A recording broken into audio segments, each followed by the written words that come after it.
Derrière moi, l'école polytechnique, c'est le centre de la contestation étudiante à Athènes. Depuis toujours, à chaque fois qu'il y a crise, les jeunes qui sont les plus radicaux contre les autorités se rassemblent ici. C'est à partir de l'école polytechnique qu'en 1973 ont été portés les coups définitifs contre la dictature grecque. Il se trouve que j'étais là pour le Nouvel Observateur à cette époque et je peux vous garantir que la violence d'aujourd'hui et celle d'hier étaient extrêmement semblables. Voici la séquence photo du Monde en Marche, les colères de la jeunesse grecque. Nikos Pylos, l'un des meilleurs photojournalistes grecs. Il sillonne la planète depuis plus de 20 ans pour le compte des plus grands magazines, mais il n'a jamais cessé de s'intéresser à son pays. C'est en noir et blanc et de l'intérieur qu'il raconte depuis 2006 les colères de la jeunesse radicale grecque. Bonjour Nikos. Bonjour. Il y a un thème qui revient assez fréquemment dans vos préoccupations, c'est celui de la jeunesse grecque, de la jeunesse en colère, dont les colères peuvent être dévastatrices ou salutaires. Pourquoi un tel intérêt pour les jeunes ? En Grèce, il y a une vraie culture de la manifestation qui commence dans les années 30, et même avant. Et pendant les années 60, sous la dictature, cette culture a perduré. L'apogée, c'était vraiment la période de l'école polytechnique. Puis, ça a continué sous forme de lutte pour les droits sociaux, les droits du travail. Et aujourd'hui, c'est le même principe. L'année dernière, il y a eu en tout 780 manifestations. C'est plus que toutes celles qui ont eu lieu dans toute l'Europe.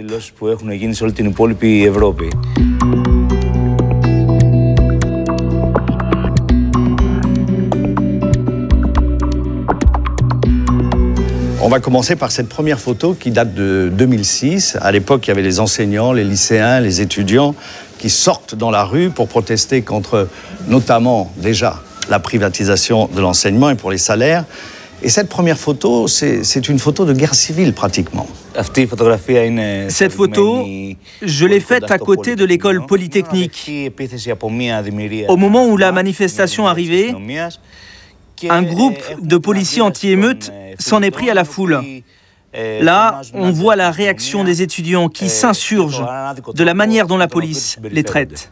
Enfin, c'est d'une grande violence. On voit la matraque du policier et le bâton du manifestant. C'est-à-dire que le manifestant est là aussi pour ne pas se laisser faire. Dans ce cas précis, c'est vraiment une attaque injustifiée de la part de la police. Il n'y avait aucune raison de faire preuve de violence ou d'utiliser des gaz lacrymogènes. Cette tactique est utilisée par la police grecque depuis des années.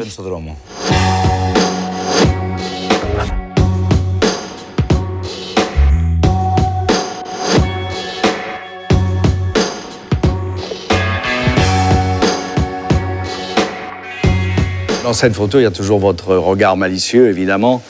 Et puis, il y a beaucoup de gaz lacrymogènes. On a l'impression que la police, ici, n'est pas économe sur les gaz lacrymogènes.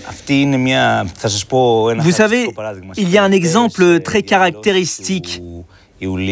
Pendant les dernières manifestations du mois de juillet, la police a utilisé en 2 jours 3500 bonbonnes de gaz lacrymogène. C'est un chiffre énorme, même financièrement. Ça coûte cher et beaucoup d'argent a été dépensé pour ça. Les gaz lacrymaux ont été jetés sur la foule qui défilait de manière pacifique et non pas sur les casseurs qui détruisaient tout et qui n'étaient pas plus de 400. D'où vient cette tradition d'extrême violence de la police? Ici, on ne discute pas, on tape.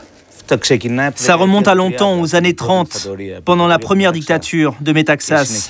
Et ça a continué de la même manière dans les années 40, 50, 60 et 70. Et après la fin de la dictature, on a entendu des premiers ministres et des ministres qui disaient à la police « c'est vous l'État ». Alors forcément, elle s'est sentie pleine de droits. Du coup, elle agit comme elle veut et souvent avec violence. Il faut juste ne pas oublier que de l'autre côté, les manifestants en Grèce sont aussi violents. Quand on est reporter, photographe, ici en Grèce, ça arrive dans beaucoup de pays du monde. Est-ce que c'est facile de travailler ou est-ce que la police vous pourchasse aussi? Je crois que la Grèce fait partie des pays les plus difficiles si on veut travailler dans le photoreportage. Moi, personnellement, j'ai été blessé 3 fois en Grèce, alors que je n'avais jamais été blessé sur des terrains en guerre comme au Liban, en Irak ou pendant la guerre de Yougoslavie. Ici, j'ai été blessé 3 fois, 2 fois par des policiers et 1 fois par des manifestants. C'est vrai que pendant les manifestations, il y a une violence incontrôlable des 2 côtés. Depuis 2008 et l'utilisation des produits chimiques, on est obligé de porter tous des masques et de devenir du coup un peu comme des aliens.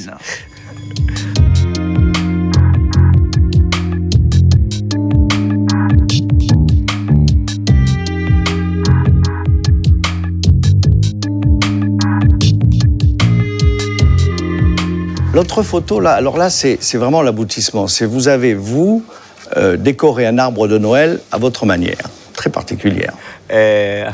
Oui, ça c'est une de mes photos préférées. En 2008, au tout début de la crise économique, et après la mort d'un jeune homme, le 12 décembre, le maire d'Athènes voulait fêter Noël en grande pompe. Mais les manifestants n'étaient pas du tout d'accord avec ça. Alors pendant une de ces manifestations, ils ont brûlé le sapin de Noël. Peu après, le maire a dépensé une grande somme d'argent pour mettre un nouveau sapin de Noël sur la place. Mais comme il avait peur qu'ils aillent encore le brûler, il a fait venir un groupe des forces spéciales pour protéger le sapin. Après la bataille de l'arbre de Noël, qui a duré pas mal de temps finalement, une photo plus sympathique. Ce sont des étudiants dans une assemblée générale en 2009. Vous savez, les universités grecques me rappellent beaucoup votre mai 68 en France.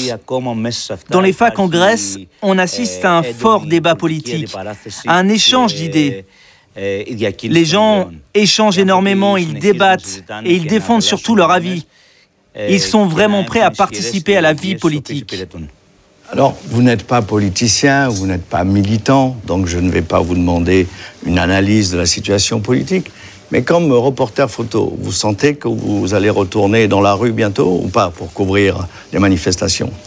Oui, le boulot recommence aujourd'hui. Dans 1 heure, par exemple, il y a une manifestation étudiante. Cette fois, c'est contre le nouveau projet de loi sur les universités et les lycées. Encore une fois, le gouvernement essaye de privatiser les universités et d'annuler la loi sur l'immunité. Ça veut dire que, par exemple, si cette loi passe, la police sera autorisée à rentrer dans les universités comme on le faisait pendant la dictature. Merci, Nikos, et faites toujours des clichés aussi forts et aussi malicieux. Merci. Merci à vous de m'avoir donné l'occasion de montrer mon travail.